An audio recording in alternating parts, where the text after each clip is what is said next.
So, So when you got that mix, how did you know that it needed a little more mixing and wasn't ready for mastering right away? well, it's usually a little tricky because sometimes I actually have to start mastering it to find out whether or not it can be mastered or not.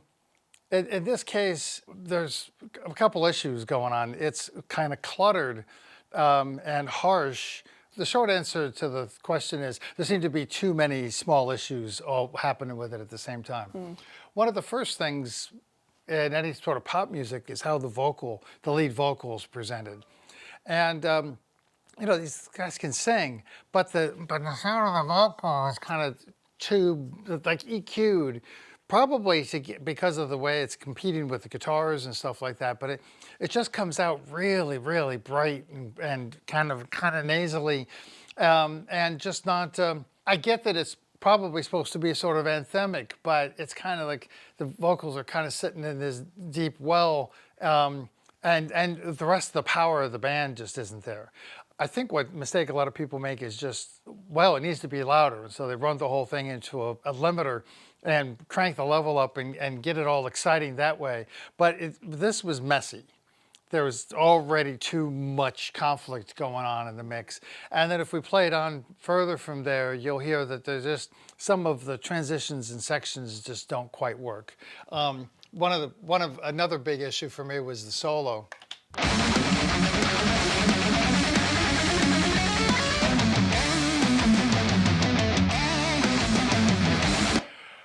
There's a lot of quality performance there, but everything sounds inexpensive.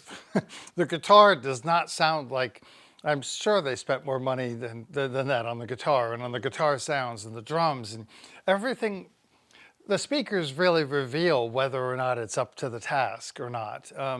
Basically, my experience in the room gives me that sensation. But the first thing that I'll try to do is work it out with mastering. And what happened here was, as I added up more bass to try to get those toms and the drums and things to kind of happen, they just got muddier and it got more blurred and less defined. And then there was really nothing good for the vocals to sit on, and the vocals were really, really kind of crispy, grainy, and raw. And so that's kind of how it begins. Do you think is that kind of a quick process for you, like, or do you spend a few days at that? It's usually not days, but sometimes an hour or so. Sometimes I'll just literally pick the phone up and call the client and say, like, this is what I'm hearing. Tell me about the project, or maybe tell me about the project and let them tell me. And then I said, this is what I'm hearing. This same project might have been recorded 30 years ago on some analog equipment, and this is all they got.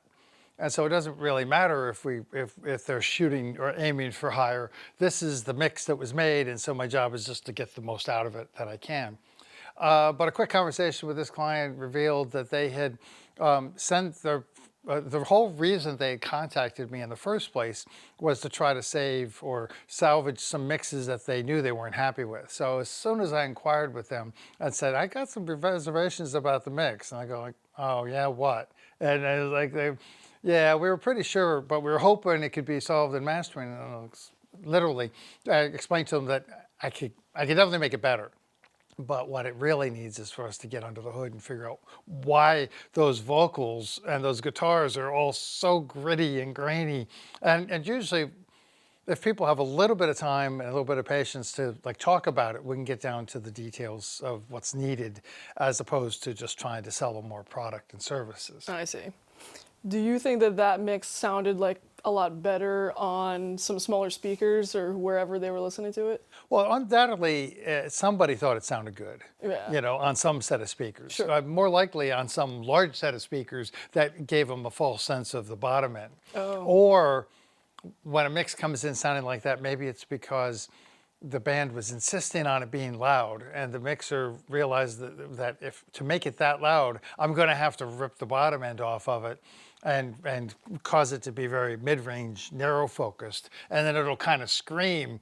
This thing is loud, but it just doesn't have the kind of oomph and power that I know a band like this really is vital. I know Yeah. that really is what they want to hear. That's an interesting thing. You can tell that it's well performed, even though it doesn't sound great. Yeah, it's remarkably well performed. I mean, but it wasn't until we opened the mix up and kind of got in there, and it's like, I was talking to Taylor about this and saying, this stuff is really solid. It's kind of weird that it's got such a weird tone to it, such a weird overtone to it. And I think, I always assumed that the person mixing it thought it sounded good or they wouldn't have stopped mixing it. So either the speakers were lying to them or giving them false information, or the mixer was working outside of a genre that he's really comfortable in. So it could have been sort of maybe mixed like a pop record, but it's a heavy metal record. You know, for whatever label you want to give it, that's not so much important. Is the meaning of the song, is the intensity of the song coming through? What is attracting my attention, and is that what should be attracting my attention? Like the tops, the edge, and the cymbals and the guitars and the kind of sound is what's attracting my attention in this. I'm not, you know, I don't have any of that kind of, you know, hit me in the gut kind of a bass coming from it, and the speakers should be producing energy down there. And Right. so that was some of the first things to look at. Right. And that's kind of one of the main things we're going to get into is the genre, how a mastering engineer works in like a million genres, and you've seen so many different things, but do you find mixers are more like in kind of one or two genres, or They wheelhouse? tend to be, but it's not really it's not really necessary. It's just that's the way the business kind of comes to somebody. I do a master of Steely Dan record, and then a whole bunch of other bands that idolize Steely Dan might want me to master the record because of that. But it's not my focus. Everybody I work with kind of assumes that that's the genre that I'm working on with them is my specialty or is my focus, and I like to approach it that way. I'm a fan for the day of that particular record, and I try to listen the way their fans would listen. And then also with the technical, knowing how to make changes, knowing what changes need to be made. But being a fan of the music is an important part of it. Yeah. It's really hard to make these decisions if you don't get the music, if you don't get the message. Yeah. So when you talk to the client about like, I think we need to take a look at the mix here, were they open to doing that? Well, as usual, everyone's concerned about how much more money it's going to cost because doing this takes more time and involves another person. But I could tell they were really interested in making it right. It was a full album project. And to get it all this way, they were really disheartened to think that they weren't going to get the product out of it that they wanted. And one key note here is the mix engineer isn't necessarily the villain. They may have been told, you know, here's X number of $100, make it work. And they go into the studio and they pound out something that they think works that's equivalent for the amount of money spent. So it's not that the mix engineer here missed the boat or anything. I don't have any knowledge about any of that. All I know is that when I asked a client about doing some mix revisions, we first talked about sending information and recommendations to the mixer to have the changes made. I told him it's pretty comprehensive. Like it's likely that whoever mixed this is going to be marginally offended to be getting this much feedback from some third party that didn't hire them, you know, and may or may not appreciate my input. But what result of that conversation was the client mentioned that they were already having trouble communicating with that mix engineer to get him to do the changes that they wanted. Mm-hmm. So they were ready to move on. I don't recall if they said this exactly, but oftentimes with people, do you have somebody you would recommend? And I was like, well, let's start in-house, you know, because we've got a great relationship mixing and mastering projects in-house. We received the Pro Tools files and Taylor got to work on those. And then Taylor and I sit down and talk about what we can achieve. And then we go back and look at our budget and see how we're going to spend our time. It's unusual in this case just because we're picking up in the middle. You know, this project has gone almost all the way into mastering, and then, you know, like, well, let's open the door, look inside, take a step back, yeah. See what we have. So do you want to talk about the part of the process in the mixing room? Yeah, I think we should head over to the mixing room, meet Taylor, and pick it up from there. Sounds good. She waits in the shadow she hides, so no one can. Hey, man. Hey. Hey. So this is Taylor Rigg, and this is our mixing room, recording space and mixing room. So Taylor, on this project, I reached out to the client, told them that the problems I was hearing in the mix were a little beyond the scope of fixing it in the mastering. So we asked them to send the multi-track files. And so I'm curious what your take is on this, or how you approach this. So what are the first things you look through? Well, how do you address the mix when it comes in from the clients? I think when I first approach mixing a song, I need to know what is there. And so I would always start, by listening through and judging, to the best of my ability, what the strengths are in their previous mixer and where he fell short. And from there, I begin to peel back the layers. I need to look through multi-tracks if we have them. Do we just have stems? How far does it go? And how far can I dig in to rescue what I feel needs to be rescued? So I find it's a little curious, because if I were going to start mixing from scratch, we'd bring up the raw tracks and build from a blank slate, essentially. Yes. But you're working from a backdrop that more or less doesn't want to change. We need to make selective fixes, not like addressing a whole new mix. Well, I think it's interesting with one interesting thing about our situation here is usually we're going backwards. Like a lot of people, you hire a mixer up front and you start from the get-go.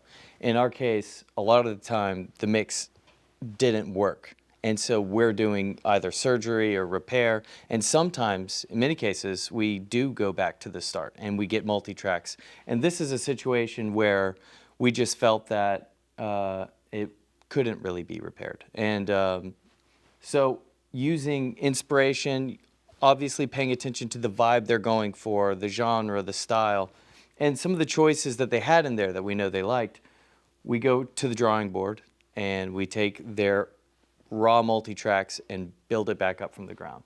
This could be a whole masterclass on how to send a multi-track session to somebody for mixing. But what are the things that you really should look out for? Well, interestingly enough, this particular project had its own hurdle, where the original recordings were done in a completely different DAW. They were done in Cubase. And not only does that mean that I couldn't just start rolling from their session, it also means that there was tempo information and things like that that I did not have access to. So one of the big things about getting a mix session and how to get a mix session to us is, if you're using Pro Tools, we have a whole method, save, copy in, we can talk about that. But whether you're Logic or Ableton, the idea is getting as close to the source file as you can. So if you record a vocal, that's one channel. It's best to not send a stereo bounce. It's a mono signal, and no panning, no EQs. If there's something like, let's say for instance, there's a synthesizer part that is heavily affected and that was the producer's vision, you can send something like that. Or you can send two versions, one that's affected and one that's not, so that we have the reference. But the gist is trying to get as close to the raw material. So with this band using a completely different DAW, what we had to do is get individual tracks exported with nothing on them, and separately they had to send me a MIDI file. The MIDI file didn't contain anything significant except the tempo information. And then with that, I was able to extract the tempo, because the song modulates in its time. So that's one of the biggest hurdles, if they are recording to a click track. It's interesting to me that the previous mixers' attempts to, make the song better can be so destructive that you have to do all that work to go back to the beginning and strip it all away. Yeah, that's honestly, it's just, I'm fortunate to be in a situation here with Scott where there's constant constructive, criticisms and changing. Iron sharpens iron, and anybody who's in a professional environment and spent years in one is going to have similar experiences and do's and don'ts. You collect these things over time, and a lot of mixers, it's DIY. They're doing stuff at home. They're not making records in big budget studios. That's a nice thing about the day and age we live in, is everybody can do it, but not everybody can make it sound professional. So there's nothing, hats off to guys who are doing it DIY, but if you really want a professional result, 8 out of 10 times you're going to have to enlist the help of a professional. This actually came to us because the client was hoping we could fix it in mastering. Right. And we tried, and it just didn't. It didn't produce very good results for a variety of reasons. I illustrated a few earlier. What was your take on it? Because our process usually goes something like, I've got this song from a client that I think I'm not going to be able to fix in mastering, and I have you listen to it. What was your take in this case? When you listen to the mix, for me, it's like, do you think we can get there? My question to you is, can we save it, Captain? Yeah. Yeah. My first take when I listened to this song was I had an emotional reaction first. I loved the song, the first song. I thought, wow, this is such a cool vibe. I'm really into heavy music, so immediately I was excited. And then from there, I started to think a little more clinically, specifically with sonic aspects. There's a couple things that surprised me about this mix.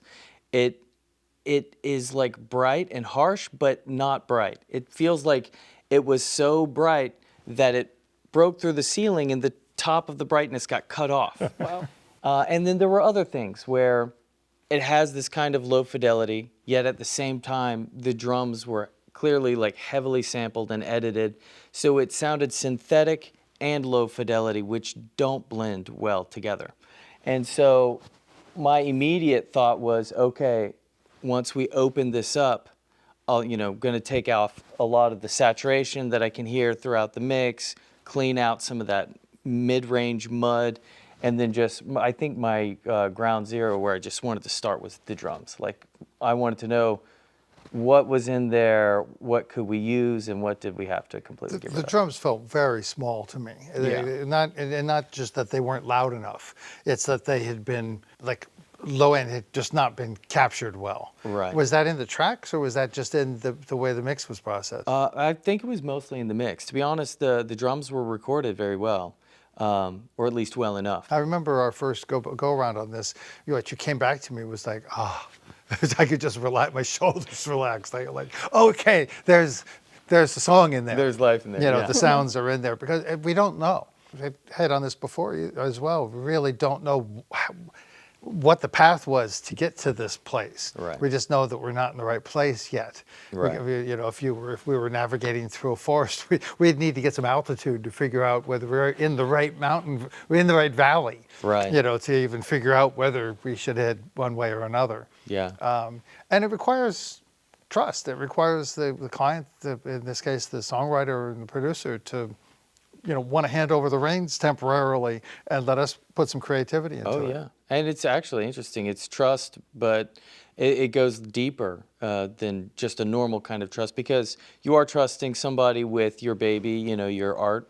But more than that, specifically with the mix, more than I think anything, you're letting somebody into your bedroom, because I can see their bad habits, I can see their poor housekeeping, I can see all this stuff. Now, in the case of multi-tracks sent from another DAW, a little bit less.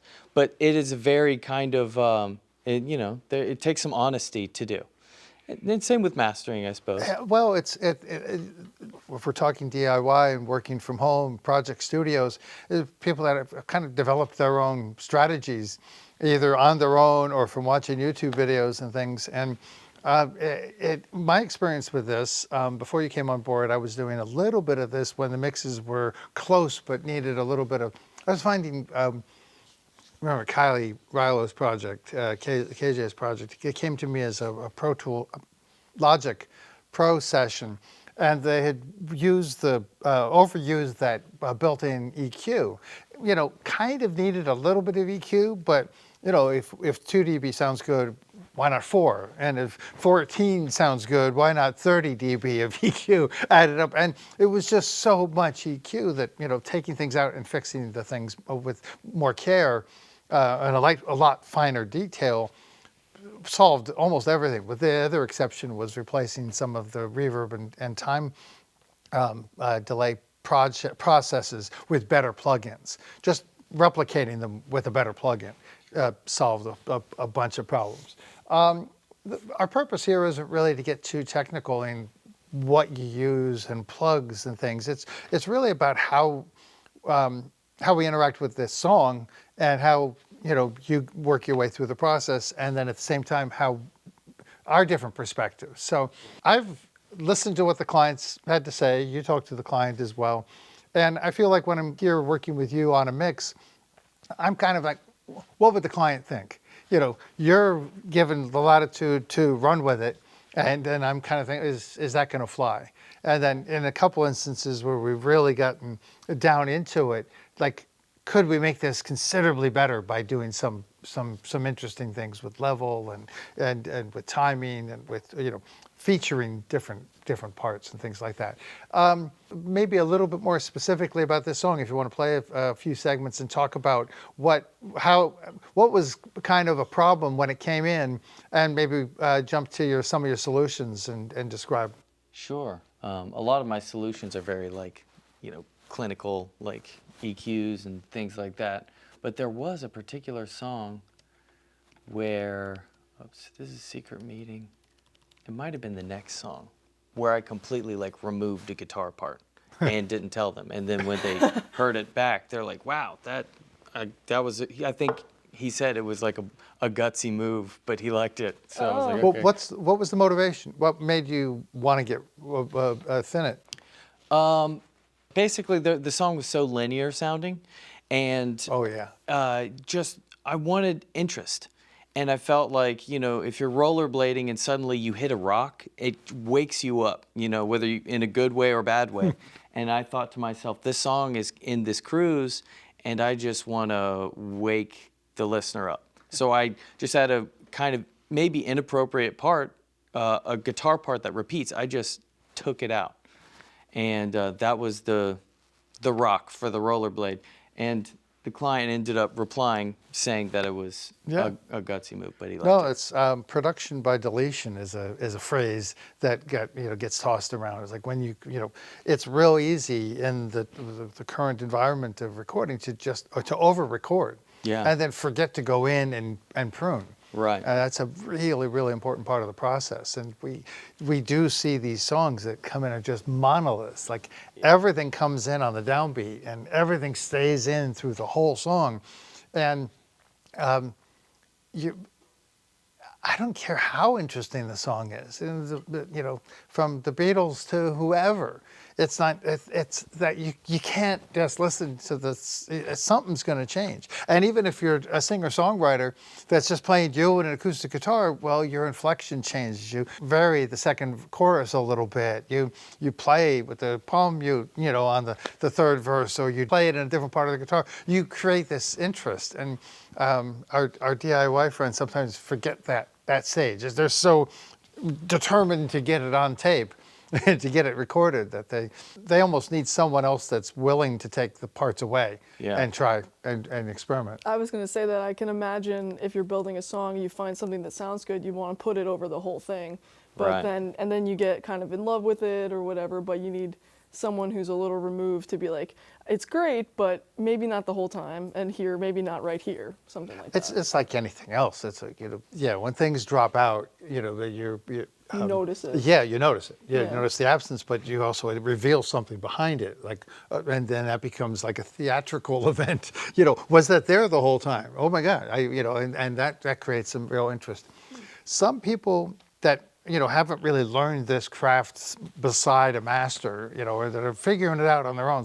One of the mistakes I think people make is thinking that a mix is supposed to be a blend where you can hear everything all the time. Right. And that's one of the biggest mistakes that is just it's so immediately obvious when a mix comes in. And it's not that the things don't even change, it's like everything's at the same level. Right. So you don't have forward and back, front to back.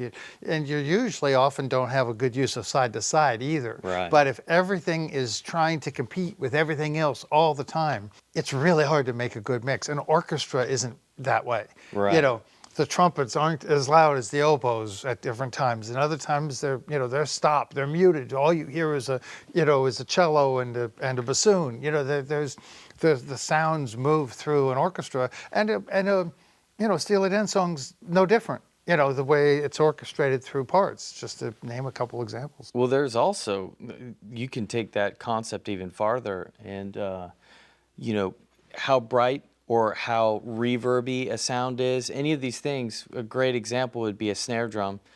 You know, you can EQ it all day because you want it bright and crisp, you want it to cut through the mix and yada yada. But if it's competing with the vocal and stepping on the vocal, then you've kind of overmixed it. A lot of times you want to have a darker sounding snare, and that seems counterintuitive when you're mixing it in solo.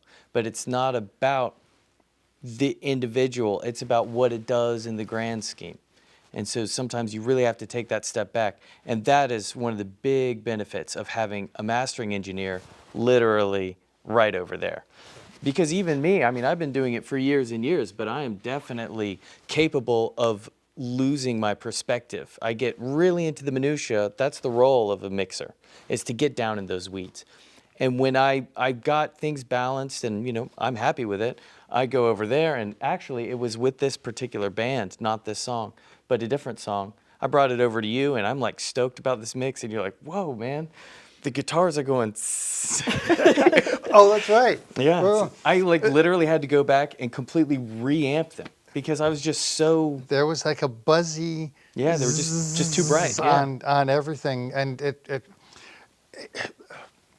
it's a perspective. I no longer have the individual tracks to focus on, Right. and I haven't been listening to it all day. Mm-hmm. It's, you know, I'm hoping that we make the point that, you know, working with mastering is, you know, really reveals why mastering exists in the first place. Right. If literally mastering is simply the make it loud button, the plug-in that you put on your master bus to make it loud, you don't need a separate person to do that. You've already done that. But I would challenge anybody that hasn't had a working relationship, a good collaborative working relationship with a mastering engineer, try to do that. I really don't want people to think I'm saying don't try this at home. You can become a mastering engineer, but it's almost impossible to do that and be a mixer at the same time. There are a few masterful mixers that, you know, can complete their projects to the point of not needing mastering. But as soon as, at the moment that you put that song that masterful engineer put together with somebody else's song, now you need a person to help stitch them together, to help bring that, even if it's two songs from the same person but done at different times, you know, at different scenes. Find something you remember and so isolate a couple things and talk about them a little bit. Sure. Oh, that's their mix. That's their mix. That's their mix. Oh my yeah. God, it hurts Yeah. my ears.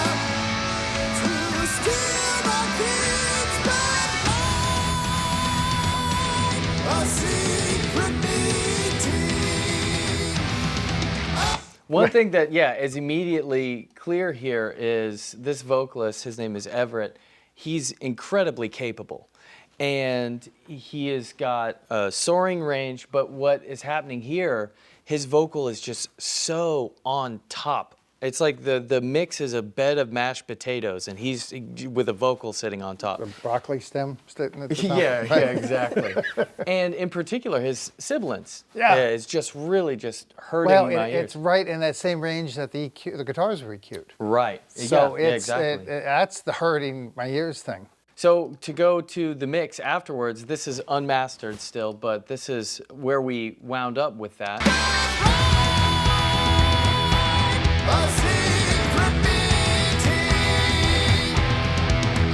that pulse in the guitars was not even audible before. Right. Right. Okay, that's an important part of the song. And actually, that's an interesting one that you highlighted because initially, I think that's one that I ended up dialoguing with Everett about specifically. Like, they heard that part. Now that it's more clear, they're like, can we get more of that? And that, you're right, that is a driving force in this part. You'll also notice there's a lot more thunder in the low end, those toms. It's kind of like war toms, and that's critical here, which you just don't get in the original mix. Yep.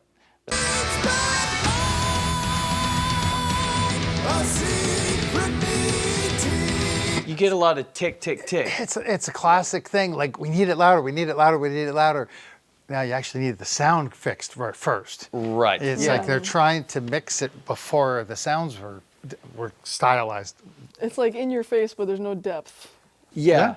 Yeah, it's just all smushed into the same place. I mean, you brought up the need for, different levels and stuff and the kind of dynamic. It's very much like contrast. If I shined a big light on either of your faces, just directly, you'd look kind of weird. The cameras don't want to see that. You need the shadow underneath in order, to appreciate where light is. So if everything is illuminated 100%, then it's Ouch. yeah. Yeah. And it's not entirely clear initially what's wrong with that mix. I'm sure there were reasons why it ended up that way. One of the interesting things is when I do talk to mixers that when we've got an issue and we're going to go back upstream, invariably there was like, well, yeah, I wanted to go there, but they were so insistent that the kick drum went this way. And I do not mean to insult anybody by saying this, but there are experts and there are amateurs and there are people blending between those two realms. And it's disturbing to the sense that we can't, that offends people. But honestly, people that have a lot of experience and really, really know would not hire somebody and then stand over them and insist that they do things the way their ears are hearing them. I mean, the whole point is to give the control, at least a certain amount of control and creative license to somebody that has some perspective to offer to the process. So that's why when I'm in this room, I'm not reaching. I mean, I might not always be not reaching for the knob. Sometimes I'm impatient and I'm reaching for but I'm almost always like, what would you do here? And my feedback is more so like, it seems like it needs to do a little bit something different, or it needs to go, I'm not digging this thing. Right. And I'm trying to be as narrow focused with those kind of comments, because I know next door I've got the big focus. Right. I kind of come over here, but I don't want to get overwhelmed and lose my objectivity with this. Let's also mention that we're not doing this in the same day. Right. I'm having an initial conversation. We have a conversation with the artist or the performer. We agree on some rates. A few days later, you start mixing. A few days later after that, a week after that, you're sending me in a primary mix. I'm checking it out. Maybe we go back through a revision or two. Then we send it to the client after you and I are both happy with the way the mix is sitting.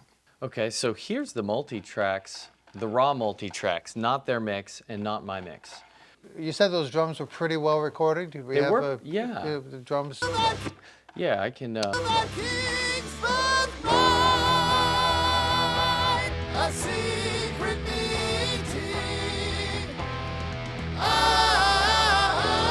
mean, Okay, so tons of vocals. Tons of vocals. Yeah. One of the things that immediately stands out with their multi-tracks is those vocals. Obviously, they're the loudest part. But with all of that, when I hear something like this, they're clean, concise, separated vocals. It's almost like a kid in the candy store. It's like, oh boy, we've got so much to paint this scene with. And this, with those thunderous drums, the drums and the vocals are really what are driving this song to me. These multi-tracks, let's see, probably a little loud.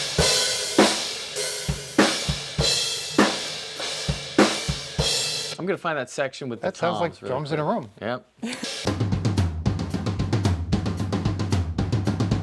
So immediately, what you can hear is there are well recorded toms. We got good room mics. There's spacing, and there's like solid, clean It's well material played. here. Well played and well engineered. I mean, Yeah. it's kind of depressing that all gets like folded into a mix that just doesn't let them shine. Yeah, I'm gonna go to my mix of the drums to show you kind of where it wound up. So we got a similar. Basically, you heard that the raw multi-tracks. This isn't too much of a departure, and I think that's something that a lot of people don't understand, is that you don't have to like go in there and crank everything, and not everything has to be sample replaced, not everything has to be intense. To go back to their original mix, this section, A secret meeting. in my opinion, I would take their raw tracks over that, because you can hear the toms. This, all you hear is the tick. There's no low end. The difference between that and this is astonishing. So a lot of doing this mix was really just about going backwards, taking a lot of stuff off. And that is the case very, very commonly for us, I think. Yeah, it really is. It's one of the things that you and I benefit from by being around mastering is that it doesn't always take a crowbar, to pull a nail out of a wall, Right. or doesn't always take a sledgehammer to hang a photo. It's sometimes very small moves have incredible power. Oh, yeah. But perspective-wise, this is really different. My mastering engineer brain can easily get overwhelmed in this environment because there's way too many decisions to make. What makes mastering work in my room is that it's a mix. These are the three things I could try to do to fix that mix. Right.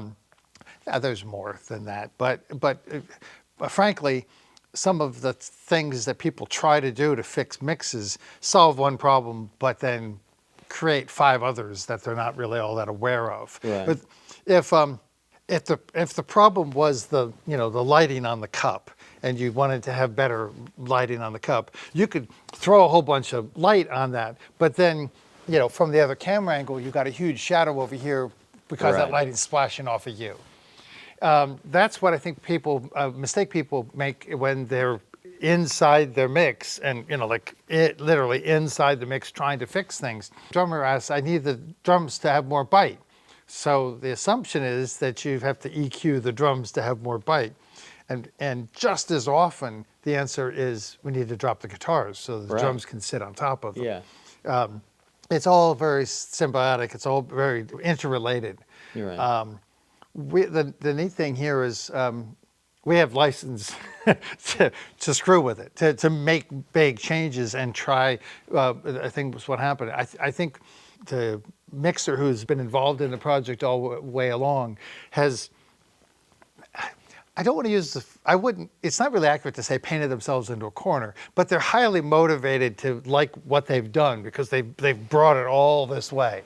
It's like, okay, I like this. And when you start, but we can kind of take the things apart with impunity and no, but that's where the art is. Yeah. It's inside there, the thing that you've been covering up all this time, that's what's really important. Right. In some of the different styles of work, music that I work on. Perspective is everything. Here it's about being, profound and being powerful, but in other types of music, it might about being delicate and being spacious and being atmospheric.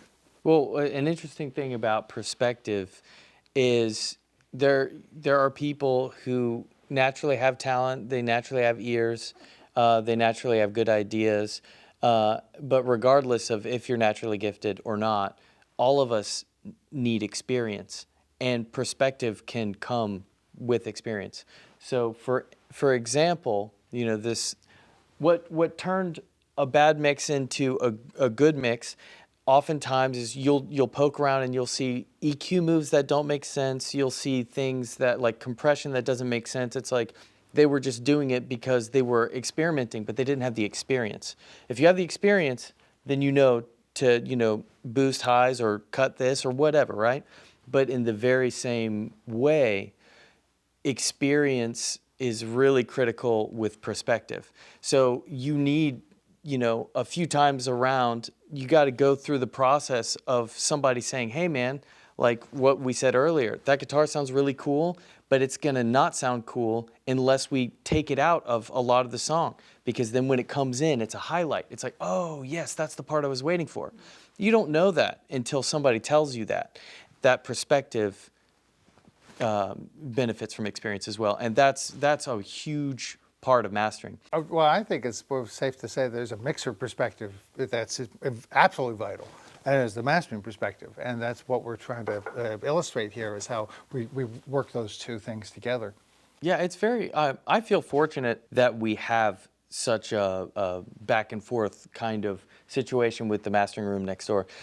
Oftentimes we don't have to wait till like way, way, way down the road to get a little bit of perspective. Generally, Scott's gonna do most of his work over there, but there are times when maybe I'm stumped and I say, hey Scott, can you tell me what you think of this part?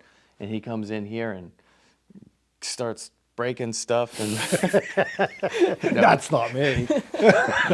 no, but you know what I mean, just having access. Yeah. Well, it was interesting to me, like, that you were talking one time about the mastering engineer coming in earlier, like even before the mix is initially created, with like maybe a client you've worked with already, and then they're like, oh, I want to do it better the second time, and then you're already informing their decisions before they mix. That's kind of interesting. Yeah, oh yeah.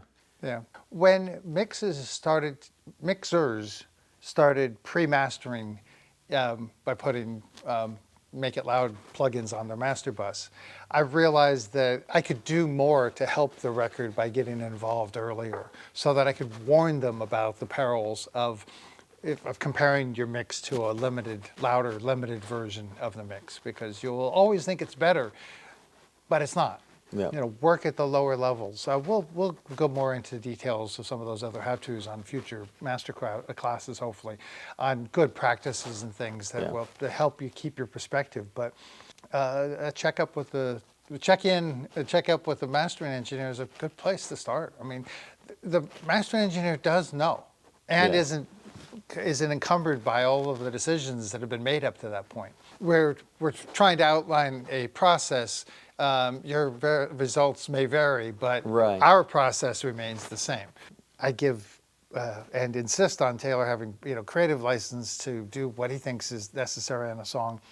There's also stylistically some that fall more into your strengths, and others that are a little more eclectic or a little more into my strengths, and so I might get a little more involved in some of the creative stuff.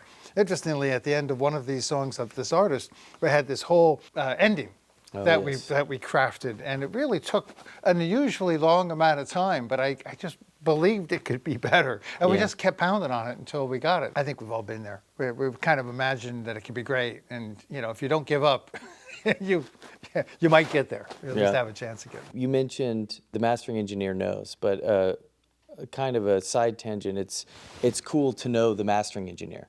And that's another benefit here, is the way I mix is very much informed by where I know it's headed. And you got to get to know a mastering engineer, but when you can build a relationship, it is extremely beneficial. Scott and I use this term, gray mixing. That's something that, that's kind of the way I tend to mix. My big goals in mixing are clarity, openness. I want to make sure things are in phase. I want a little bit of punch. I want things to be in tune and in time, all this good stuff. But when it comes to the general color, if you could use color as an analogy, I mix gray. And I do it deliberately because that's the thing, that's Scott's one of his biggest strengths. And I think to myself, why am I going to try to paint this colorful shellac on this when I know where it's headed, and that's something that I'm just going to hand over to him. So I get something nice and balanced, and then he takes it and adds a lot of that sheen and stuff. Okay, welcome back. We're into mastering. Since we last saw our hero, This song was being, we'd gone over it, worked on the mix. By my recollection, we went back and forth on the mix 2 or 3 times before the clients, a couple times before you and I were happy with it, and then a couple more times before our client was happy with it. We kind of refrained from going to mastering until we had an approved mix. And I find that that's pretty important because if you're just listening to the level, the mastered version is going to be louder. We want the mastered version to be as loud as it can be, but we need to start with a good source. It's a much larger scope conversation, like why to mix softer, why to leave room for mastering. There's a lot been said about it. Let's just leave it at, our current advice is that don't print your mixes loud. Let the mastering engineer interact with you on that. So when you have a mix, does that get sent to the client, or do you not send anything back to them until after you've mastered it? To be honest, I've done it both ways. Sometimes if I feel like the client had a previous mix that was really, really loud and pre-mastered, they're going to have trouble understanding a proper pro mix because the level's quite a bit lower. So we sometimes will do a preliminary mastering pass, not to make it exceptionally loud, but just to make it not sound so soft that the client's not going to get it. I can explain. For instance, the original mix from the client was this kind of loud. She waits in the shadow, she hides. But Taylor's mix was printed at this level.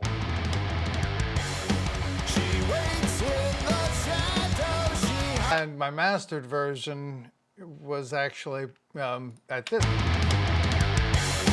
She waits in the shadow, she hides. At a louder level. Our ears are interesting. As things get louder, we hear more detail, we hear more bass, we hear more top end. And so if you played 2 absolutely identical sources and one was just louder than the other one, the louder one's going to sound better.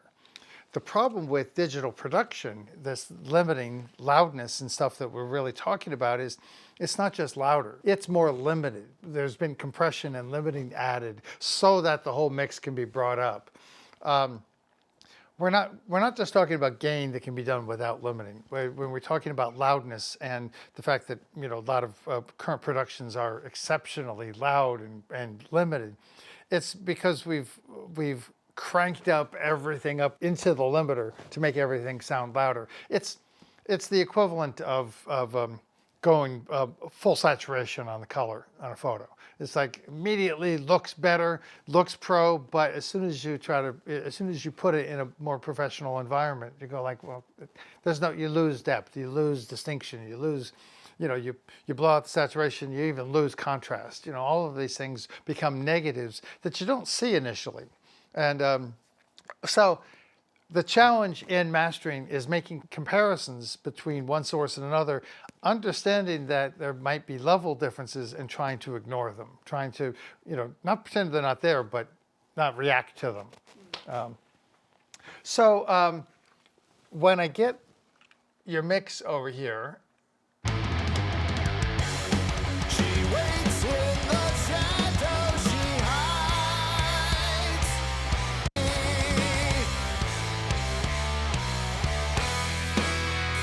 The queen and the squire and the bride, a secret meeting. A secret meeting. I'm loving a lot about this. I'm loving that there's the extension in the bottom end. The drums are thunderous now, and it's almost like the guitars have been moved up in range, where they're clearer and they're airier, but they still don't conflict or compete that much with the vocals. So it's we've kind of achieved 3 or 4 different things at the same time through the mix by just being a little more selective and a little more creative, a little more careful. One of the things I noticed a moment ago was it really illustrates where the previous mix fell short if we look at the guitar solo. This is from your mix.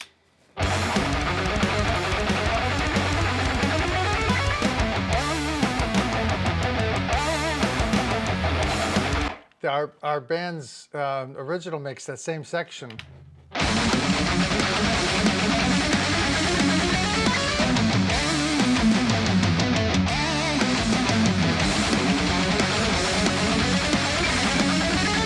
And the mastered version of your mix brings it all the way to this.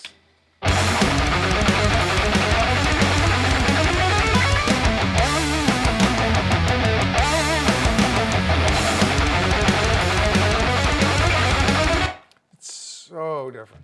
Yeah.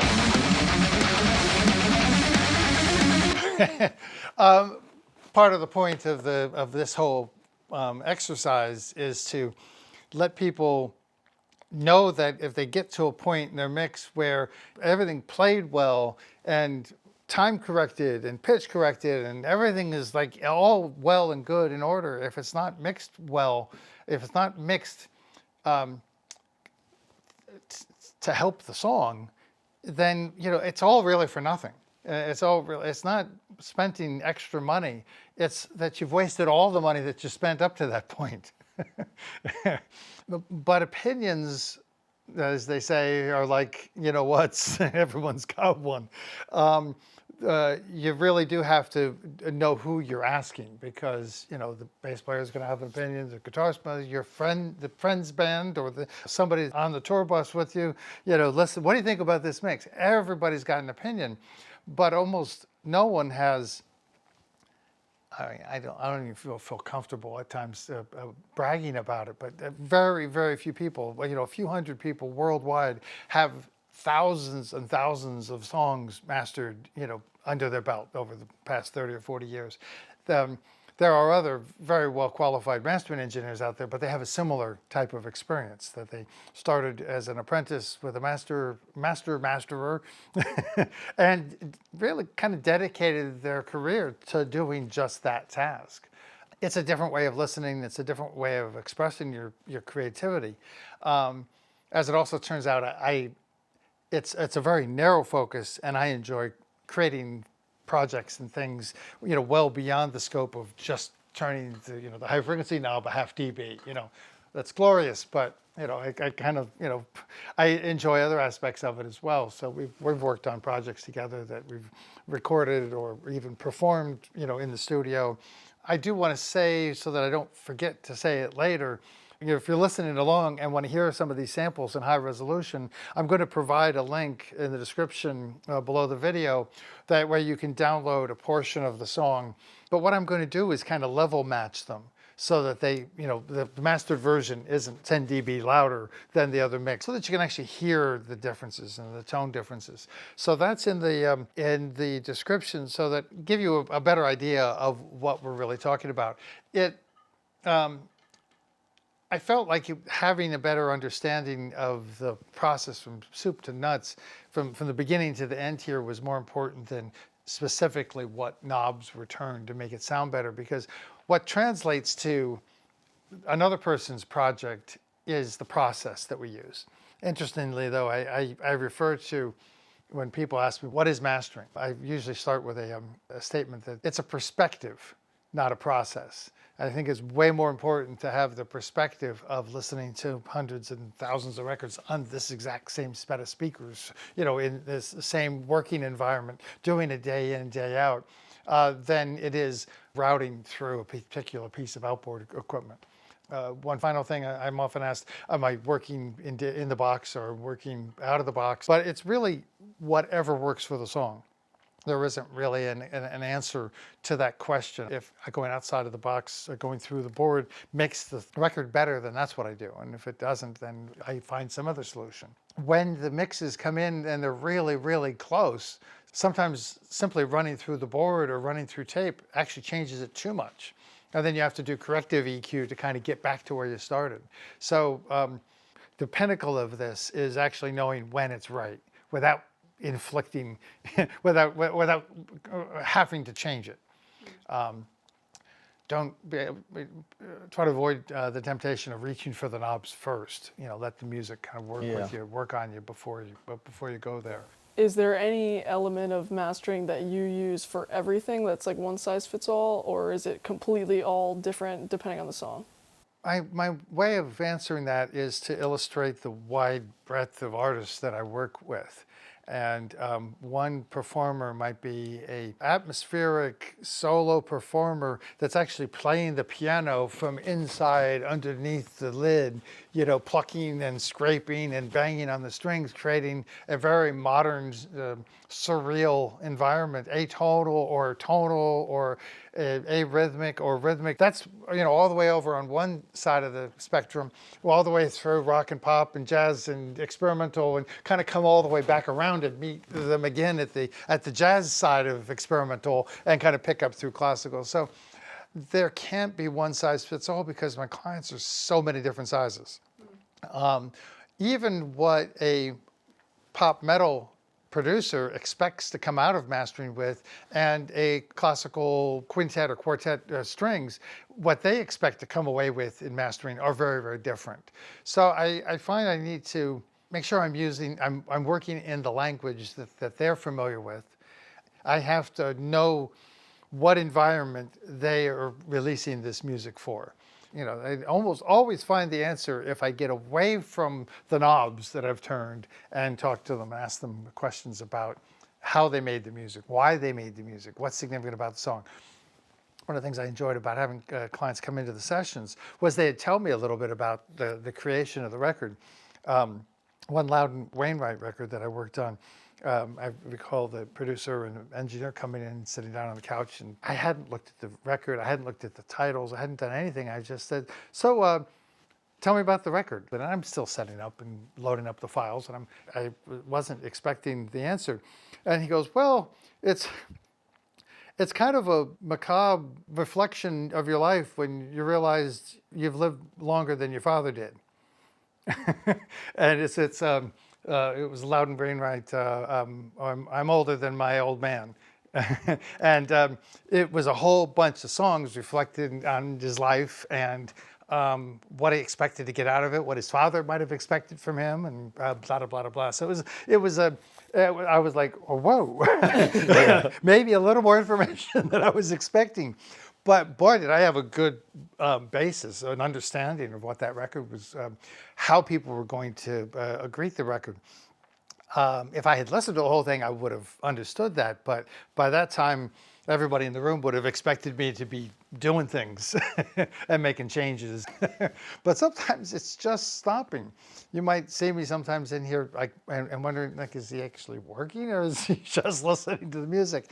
Those are the moments when I'm really not sure yet. I don't have a clear direction. If I start turning the knobs too soon, I'll just convince myself that that's what the record that we have is.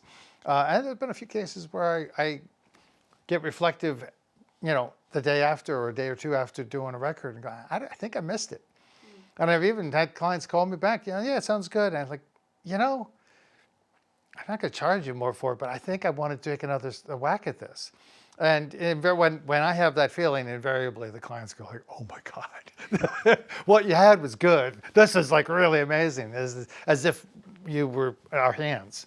It was just transcendental. So that's, the difference between throwing a loudness plug-in on your tube bus and having a masterer, add their human nature to your project.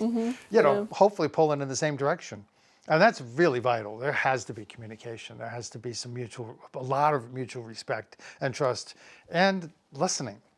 Anyway, so that was a lot of fun. Thanks to Marie for giving us the idea and helping us shoot this today. Taylor, excellent mixing. And we're all available on Masterdisk.com. Check out the team. Everybody's listed there. And if that early mix sounds like something you've done, give us a call and let's see if we can help you get through the process. I'm Scott Hull. This is Making Music at Masterdisk. Thanks for watching.